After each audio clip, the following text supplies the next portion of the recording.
Apocalipse capítulo 2, versos 8 a 11. Apocalipse 2, de 8 até 11. Eu vou pedir que você acompanhe a leitura e mantenha a sua Bíblia aberta, para que nós estudemos juntos esse texto da palavra de Deus.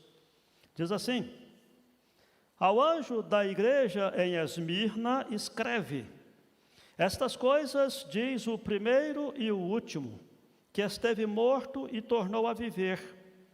Conheço a tua tribulação, a tua pobreza, mas tu és rico, e a blasfêmia dos que a si mesmos se declaram judeus e não são, sendo antes sinagoga de Satanás. Não temas as coisas que tem de sofrer. Eis que o diabo está para lançar em prisão alguns dentre vós, para ser dispostos à prova, e tereis tribulação de 10 dias. Ser fiel até a morte, e dar-te-ei a coroa da vida.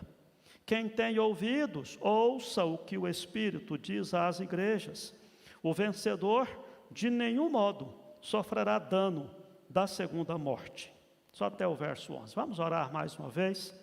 Pai, agora que vamos estudar esses 4 versículos da Tua palavra, nós suplicamos que Teu Espírito Santo conforte o nosso coração com esse texto, apacente a nossa alma com esse texto, exorta-nos, ó Pai, para que fortaleçamos a nossa fé através do estudo dessa palavra. Ilumina, portanto, a nossa mente e o nosso coração. É a nossa oração, em nome de Jesus. Amém, Senhor. Muito bem, queridos. Estamos estudando, então, as cartas às 7 igrejas da Ásia. Já aprendemos muito no livro de Apocalipse. Já vimos que é o livro que traz muita simbologia, mas todas as simbologias com um fundo de Velho Testamento, de tal forma que as pessoas que estudaram aquela carta, elas sabiam do que João estava falando. Nós hoje temos que estudar para interpretar, mas os leitores originais, para quem a carta foi escrita, já sabiam. E nós precisamos agora continuar aprendendo. As 7 cartas, as 7 igrejas da Ásia estão aí nesse mapa, marcada aí inclusive a igreja de Esmirna, que está marcado com essa seta aí nesse mapa, para que você possa identificar. Semana passada nós estudamos a carta à igreja de Éfeso e agora a igreja de Esmirna. Essa igreja era uma igreja numa cidade muito boa, muito bonita, né? Só que antes disso, vamos relembrar do domingo passado. Domingo passado nós tivemos estudando sobre a carta à igreja de Éfeso, a primeira carta, onde aprendemos que Deus reconhece as nossas qualidades. Deus olha para nós e vê o que há de bom em nós, se é que há alguma coisa, as qualidades da igreja, né, dos crentes da igreja. Deus aponta os nossos defeitos, Deus não faz vista grossa aos nossos defeitos, mas Deus também nos concede uma oportunidade de voltar atrás, né? E aqui nessa segunda carta, vem uma outra carta onde Deus traz a mesma metodologia, vamos dizer assim, mas com um detalhe. Você vai reparar que essa é a única das 7 cartas que Deus não reclama da igreja. Deus não levanta uma acusação contra os crentes de Esmirna. E aqui eu quero chamar a sua atenção para esse fato que é muito importante. Porque às vezes nós achamos que Deus só tem reclamação a fazer, e não é verdade. Aqui tem essa carta onde Deus não reclama nada dessa igreja. E quero chamar a sua atenção então para esse contexto, porque a despeito de Deus não reclamar dessa igreja, Deus tem uma palavra não muito fácil para ela. E eu e você temos que aprender com essa carta. A igreja de Esmirna era uma igreja pobre numa cidade rica. Esmirna era uma cidade muito famosa, uma cidade muito bela, considerada a coroa da Ásia, a flor da Ásia, uma cidade comercial. Tinha também um porto, assim como Éfeso. Esmirna também tinha um porto muito famoso. E é interessante que essa das 7 igrejas, essa é a única cidade que permanece até hoje. Está na Turquia, chamada Izmir, tem hoje 255 mil habitantes, mais ou menos. E, portanto, essa era uma igreja pobre numa cidade rica. Outra coisa que tem interessante aqui, é uma igreja que enfrenta a morte numa cidade que havia morrido e ressurgido. Por quê, queridos? Porque Esmirna foi fundada 1000 anos antes de Cristo. Mas no ano 600 antes de Cristo, ela foi invadida e completamente destruída. Ficou 400 anos destruída. Apenas em 200 antes de Cristo foi que o Lisímaco, um dos imperadores, a reconstruiu e fez dela uma bela cidade. Portanto, quando Jesus se identifica aqui, essas coisas, diz o primeiro e último, que esteve morto e tornou a viver, Jesus estava aqui aproveitando uma referência cultural daquela cidade, que também era uma cidade que tinha sido destruída e voltou à vida novamente. Essa cidade, portanto, é uma cidade, na época em que a carta foi escrita, muito boa. Outra curiosidade, essa igreja de Esmirna era uma igreja fiel a Cristo, na cidade mais fiel a Roma. Os historiadores testificam de que antes mesmo de Roma ter crescido o Império Romano e ser dona do mundo praticamente, Esmirna já era fiel a Roma. E aqui é para essa igreja que Jesus diz ser fiel até a morte, porque aquela cidade se gabava de ser uma cidade há muito fiel ao Império Romano. E por fim, uma última curiosidade, é que era uma igreja vitoriosa numa cidade onde tinham jogos atléticos famosos. Portanto, quando Jesus fala acerca de dar a coroa, da vida, como ele diz no verso 10, os crentes já sabiam disso, já estavam acostumados com essa ideia da coroa, que era um prêmio para quem conseguia chegar até o fim, para quem conseguia vencer a corrida ou vencer os jogos. E isso tudo faz parte desse contexto, uma igreja que era fiel a Deus, da qual Deus não apresentou nenhuma reclamação, nenhuma falha dessa igreja. O que é que nós podemos aprender com essa igreja? Como é que nós também podemos corrigir o nosso procedimento como igreja, como crentes também, a fim de que sejamos uma igreja identificada assim que nós sejamos também identificados como cristãos que não têm, contra os quais Deus não tem nenhuma reclamação. Vamos aprender com essa igreja? Primeiramente, nós precisamos aprender que, com essa igreja, a ter uma visão correta da vida cristã. Nós precisamos aprender isso com a igreja de Esmirnas. Como é que nós podemos ser fiéis até a morte, tendo uma visão correta da vida cristã?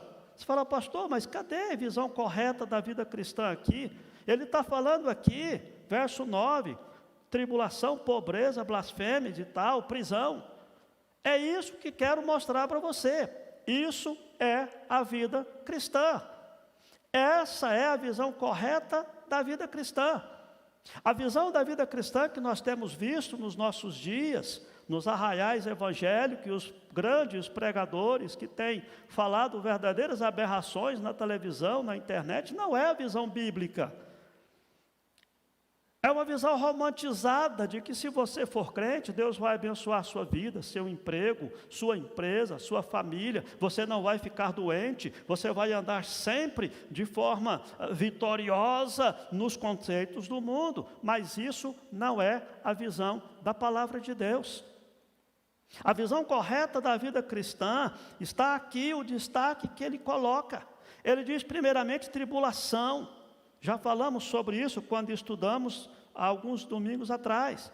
Tribulação quer dizer um peso que fica constantemente sobre alguém. A palavra grega expressa isso como se pegasse uma pedra pesada e deitasse você e colocasse aqui sobre o seu corpo uma pedra pesada. Tribulação é esse peso que constantemente fica pressionando. Essa é a ideia da tribulação. Não é simplesmente um apertozinho que você passou hoje e amanhã você já está bem, mas é uma constante tribulação, e a igreja estava sendo espremida por um rolo compressor, os crentes da igreja estavam sendo atacados e mortos. Outra coisa, outro detalhe importante da correta visão da vida cristã é a pobreza. Aqueles crentes eram pobres de acordo com o conceito do mundo. Por quê, queridos? Primeiro porque era normal os crentes naquela época, muitos deles serem escravos. E o escravo não tinha nada. Lembre-se que naquela época os escravos poderiam ser não necessariamente como a gente vê a escravidão que teve no Brasil. Naquela época as pessoas eram escravizadas, às vezes por um país que foi lá, conquistou outro e levava o povo cativo. Ou então uma pessoa que se endividava muito, finalmente que ele não tinha como pagar, então ele escravizado até que pagasse a dívida, tanto ele quanto a família. Então, nesse sentido, existiam muitos escravos naquela época, e os crentes também, entre os escravos, prosperaram, a igreja cresceu. Mas percebam que ele está falando aqui da pobreza, e Jesus faz até um parêntese, mas tu és rico. Mas a pobreza faz parte da vida cristã. Outro motivo pelo qual os crentes eram pobres, queridos, e preste atenção nisso, é que com a chegada do Evangelho, eles pararam de usar de artifícios, de artimanhas e de desonestidade nos seus negócios. Por isso eles eram mais pobres, porque eles não faziam mais falcatrua, porque o Evangelho transformou a vida dele. E eu estou chamando a sua atenção para esse fato, porquanto vira e mexe nós temos, hoje mesmo, nosso irmão presbítero Cleus pregando aqui sobre política, estava falando sobre isso.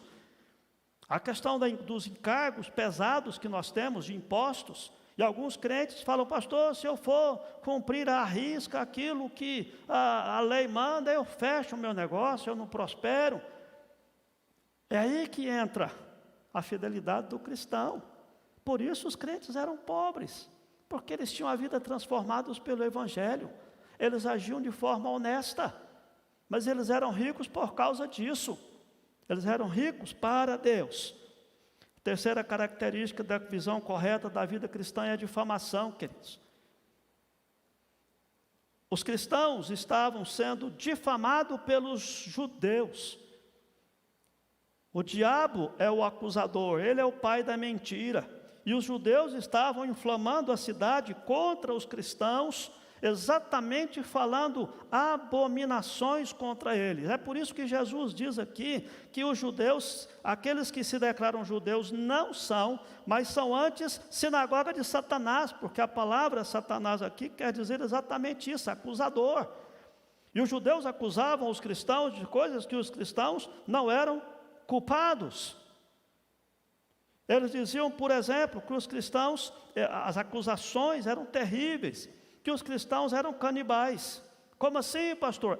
Os historiadores mostram isso, porque eles diziam que celebravam a ceia com o corpo e o sangue do Senhor.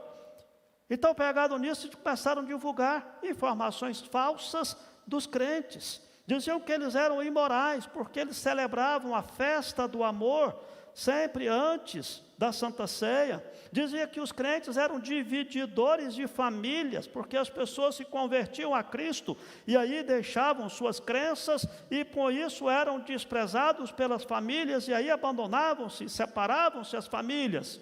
Coisa que até hoje acontece no mundo islâmico quando alguém se converte.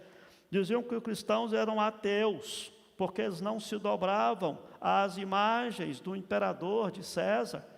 Diziam que os cristãos eram revolucionários, porque eles não se sujeitavam à autoridade de Roma. Irmãos, os cristãos não eram absolutamente nada disso, mas eles eram difamados, como Jesus mesmo diz aqui, a blasfêmia. Guarde isso no seu coração, porque você poderá ter sim alguém, algum desafeto seu, alguém que pega ódio de você só porque você é crente, mais nada. E essa pessoa certamente vai dizer coisas a seu respeito que não é verdade. Isso faz parte da vida cristã. Essa é a visão correta da vida cristã. E finalmente, nessa visão correta da vida cristã, nós temos a prisão. Alguns crentes estavam enfrentando a prisão, lembrando que naquela época o próprio João estava preso, quem sabe ali na ilha de Pátimos, né? Quando escreveu essa carta. No Império Romano, queridos, a prisão era uma antessala do túmulo. Os romanos não cuidavam dos prisioneiros. Normalmente eles morriam de fome, de doença, insalubridade, como aquele texto de Paulo e Silas na prisão. Observem, essa é a visão correta da vida cristã. Não estamos aqui defendendo e advogando uma teologia do sofrimento gratuito. O que quero mostrar para você, que nessa carta nós aprendemos, é que isso faz parte da vida cristã. Deus usa essa situação para glorificar o nome dEle na nossa vida. Então, a primeira coisa que nós temos que aprender com essa igreja, para sermos fiéis até a morte, é ter uma visão correta da vida cristã. Porque muitas vezes nós nos acomodamos, queridos, e achamos que vida cristã é isso. E por vezes até você ouve tanta coisa falar acerca de uma deturpação do Evangelho, e você entende que porque você não tem um carro novo, porque você não tem uma casa, porque você não tem prosperidade, você não é alguém que tem fé, que você tem que exercitar mais a sua fé, e isso e aquilo. Nada disso, irmãos. Nossa pátria é celestial. Nós temos que ter sempre isso na nossa mente. Aqui não é meu lar.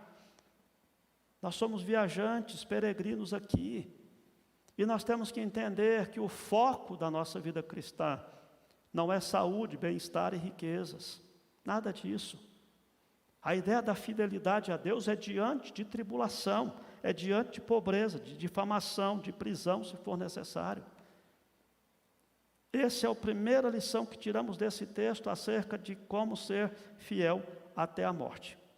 Segunda lição que nós aprendemos desse texto para sermos fiéis dessa forma é que nós precisamos ter uma visão correta da opinião de Jesus sobre nós. Preste atenção nisso. Isso é muito importante.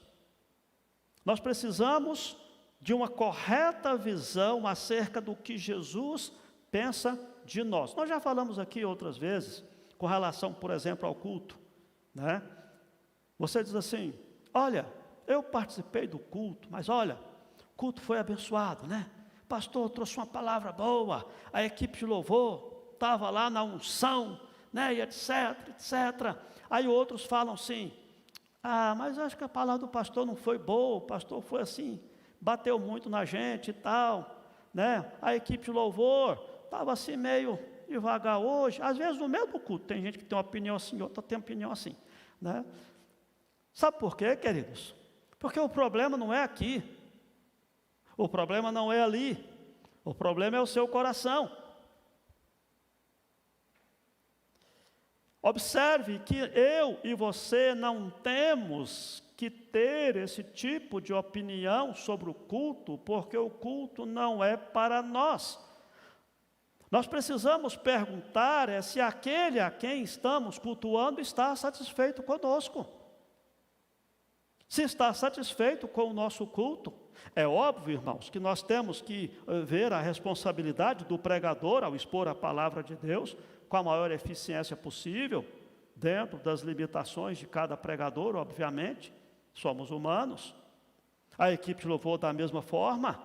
Nada justifica, por exemplo, alguém que está com alguma função na equipe de louvor e que não se esmere nesse ministério, não ensaia em casa, não treina fora daqui para chegar aqui e apresentar ao Senhor o melhor que estiver ao alcance dele.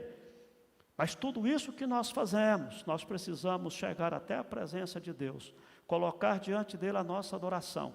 E ele é que tem que estar satisfeito com a nossa adoração. Por isso que essa visão correta da opinião de Jesus sobre nós, ela é muito importante.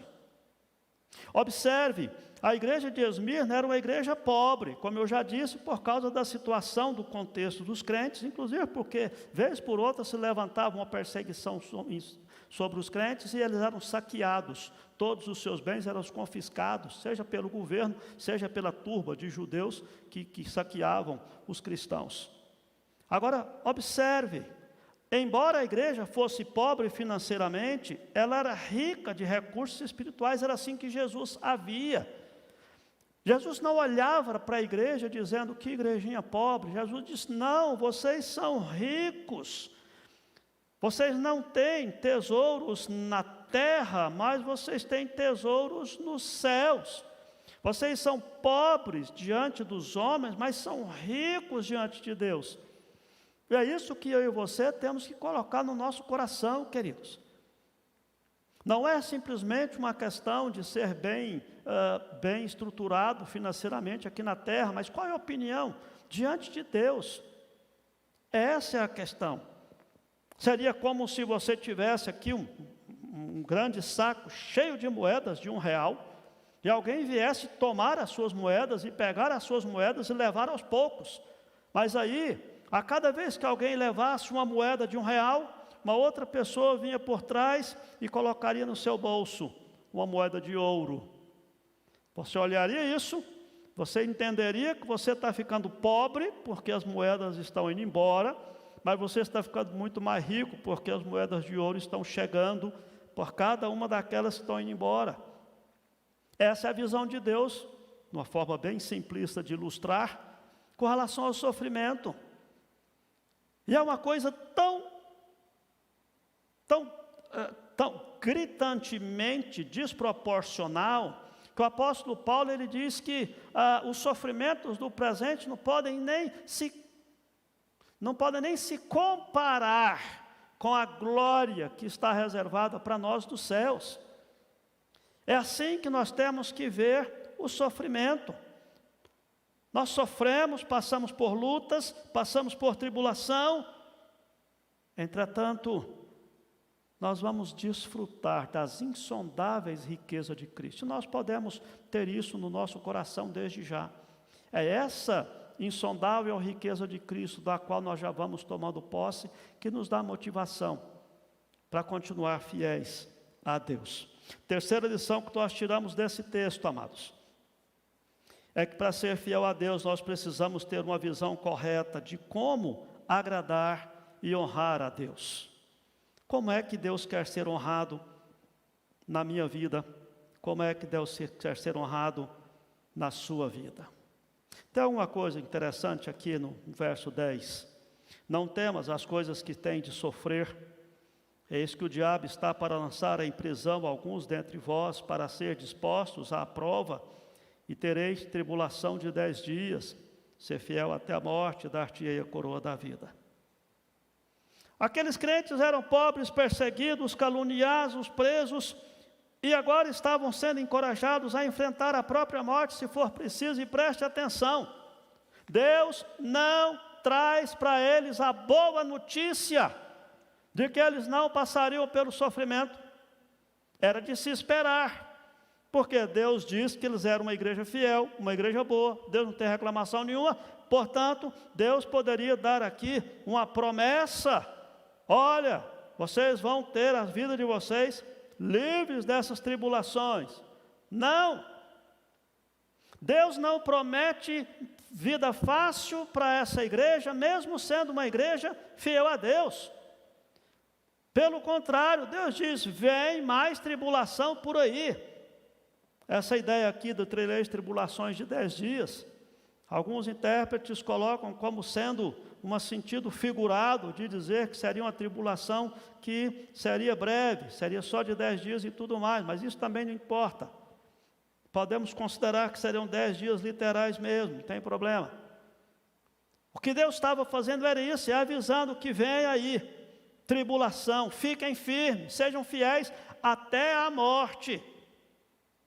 Essa questão aqui, irmãos, não é fiel até o último dia de vida, não é isso o texto que o texto está dizendo.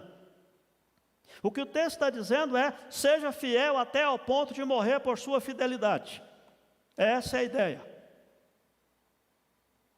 Vem tribulação, vem lutas, segura o tranco, continue fiel a Deus, porque a tribulação vai passar. O 11º dia viria, vamos dizer assim, seja no sentido figurado, seja no sentido literal, a tribulação vai passar. Aqui nós temos, irmãos, uma aplicação da obediência do próprio Jesus, que sabia pelo que tinha que passar. Os irmãos se lembram, quando no jardim do Getsêmanis, Jesus faz aquela clássica oração, Pai, se for possível, passa de mim este cálice, mas faça a tua vontade. Esse mesmo Jesus que escreveu essa carta, irmãos, que está lá, inclusive na própria carta aqui, eu sou o primeiro e o último que esteve morto e voltou a viver, se referindo à própria crucificação e à ressurreição de Jesus. Agora Jesus diz a mesma coisa para a igreja. Jesus foi obediente até a morte e morte de cruz. Jesus foi da cruz à coroa. Observe que quando fala ser fiel até a morte, já não é um desafio para a igreja morrer, mas para a igreja viver. E a situação era crítica. A história registra, não está na Bíblia, mas os historiadores registram, que nessa cidade havia aqui um pastor, um bispo, na realidade, chamado Policarpo. Depois, se você quiser, investiga nos livros de história que você vai encontrar essa narrativa. Policarpo foi discípulo de João, imediatamente após Jesus ter sido assunto aos céus, os discípulos continuam, e João teve esse discípulo Policarpo, que poderá inclusive ser que Policarpo fosse esse anjo da igreja de Esmirna nessa época, considerando que essa carta foi escrita por volta do ano 95 depois de Cristo. No ano 155, Policarpo foi preso, foi torturado, e os seus algozes prometeram jogá-lo às feras na arena, e ele ainda assim não negou a Jesus, porque queriam que ele negasse a Jesus e declarasse que o imperador é que era Deus, que o imperador é que era venerado por ele, César, como aprendemos hoje de manhã. Policarpo se recusou, então ele foi ameaçado de ser queimado vivo na fogueira, e a resposta dele foi muito simples. Ele disse: eu sirvo a Jesus há 86 anos, e ele sempre me fez bem. Como é que agora eu posso blasfemar contra o meu Salvador e Senhor, que me salvou? E naquele dia, Policarpo foi queimado vivo, colocado numa fogueira, atearam fogo. E a história diz que os próprios judeus, a despeito de ser um sábado, pegaram lenha para montar a fogueira no qual Policarpo foi queimado vivo, um mártir na fé. Um homem que não aceitou a vida, preferiu morrer queimado, a negar a sua fé em Cristo Jesus. Que exemplo para mim e para você, que muitas vezes na escola, no trabalho, junto a um vizinho, a algum parente, ficamos com uma cerimônia para falar que somos crentes, para nos identificar como os cristãos.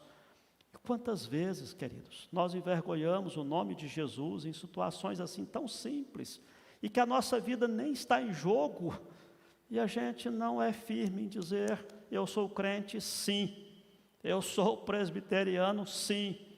Se identificar e falar isso com convicção: eu sou discípulo de Jesus Cristo.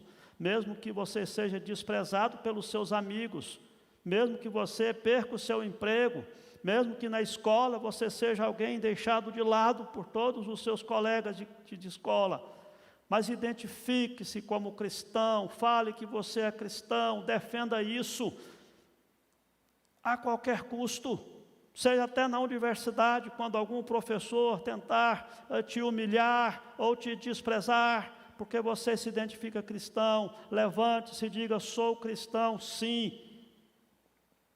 Esse é o plano que nós precisamos desenvolver, porque essa é a forma de nós honrarmos a Deus, queridos. Essa é a visão correta de como honrar a Deus. É pagar o preço de ser discípulo de Jesus. E por último, a última lição que quero destacar desse texto, acerca de como ser fiel até a morte, é tendo uma visão correta do cuidado de Deus para conosco, da proteção que Deus nos dá, que a gente vê aqui nesse livro todo. Jesus conhece quem nós somos, Jesus sabe tudo o que acontece conosco. Ele diz aqui de forma clara, de forma visível nesse texto: nosso Deus identifica. Nossa luta, meus amados, não passa despercebida de Deus, as suas pelejas, até as suas dúvidas da fé, suas tristezas, suas lutas, suas lágrimas. Deus sabe a sua pobreza. Deus conhece. Não há nada que aconteça com você, as difamações, as calúnias que alguém possa falar, os deboches que alguém possa fazer contra a sua vida. Deus sabe de tudo isso. Agora, perceba, lembre-se que Jesus permite que esse sofrimento você passe por isso, com o propósito de provar a sua fé, não de te destruir. O diabo tenta destruir você, o diabo tenta acabar com a sua vida, com a sua moral, com o seu sossego, com a sua paz, com a sua alegria. Mas Deus não. Ele permite que você passe por tribulações, porque Ele quer provar a sua fé. E no final, esse fogo da tribulação queimará só a palha, só o restolho que atrapalha a sua vida espiritual, e deixará a sua fé mais límpida, mais clara, mais pura. É isso que aprendemos desse texto.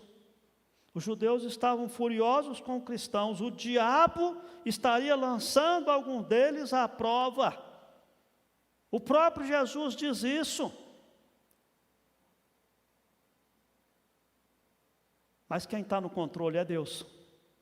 Observe, amados, que o fato de Deus estar no controle não quer dizer que Satanás esteja impedido de infligir dor e sofrimento ao seu povo. Não há uma só passagem bíblica que vai te garantir isso. Sucesso absoluto e isenção. Pelo contrário, a Bíblia sempre fala de que sem cruz não há coroa. Lembre-se de Jó, que foi peneirado pelo diabo, mas pela autorização de Deus que estabeleceu o limite. O próprio Salmo 119 tem vários textos que falam sobre isso. Foi-me bom eu ter passado pela aflição para aprender os teus decretos. Existe um propósito, irmãos. É por isso que Deus diz aqui: não temas o que tens que sofrer, como se estivesse dizendo, o sofrimento virá, mas não temas, fica firme, seja fiel até a morte. E Jesus tem o poder para nos consolar, porque Ele passou por esse sofrimento também.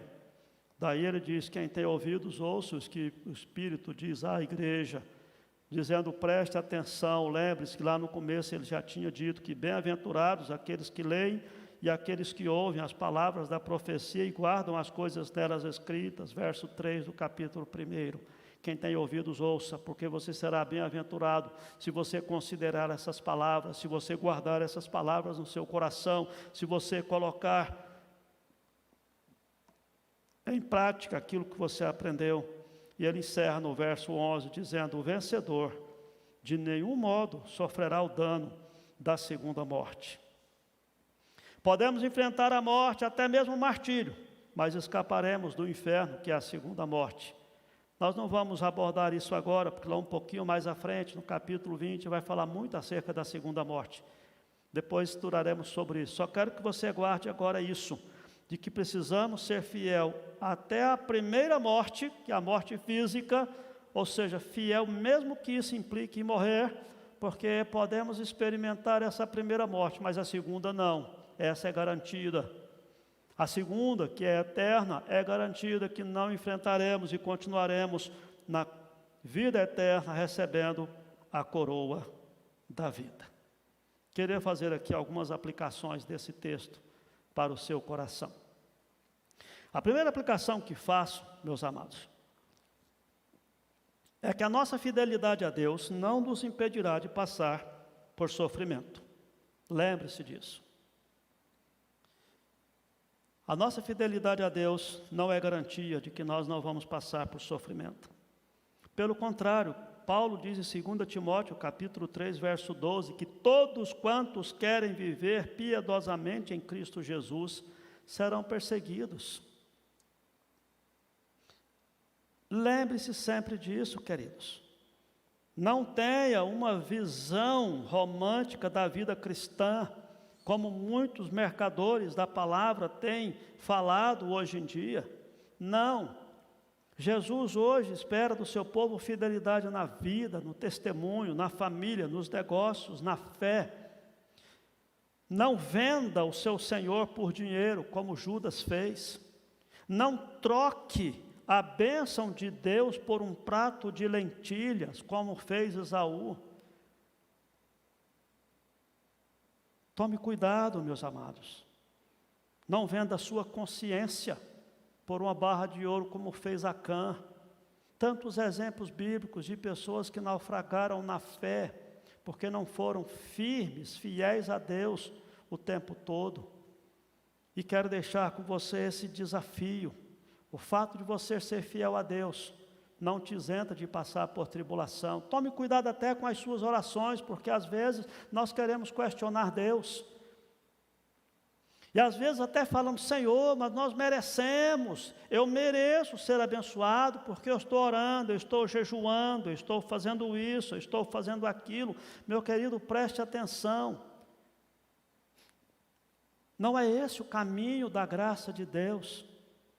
Se você merece alguma coisa, já não é graça de Deus, é merecimento.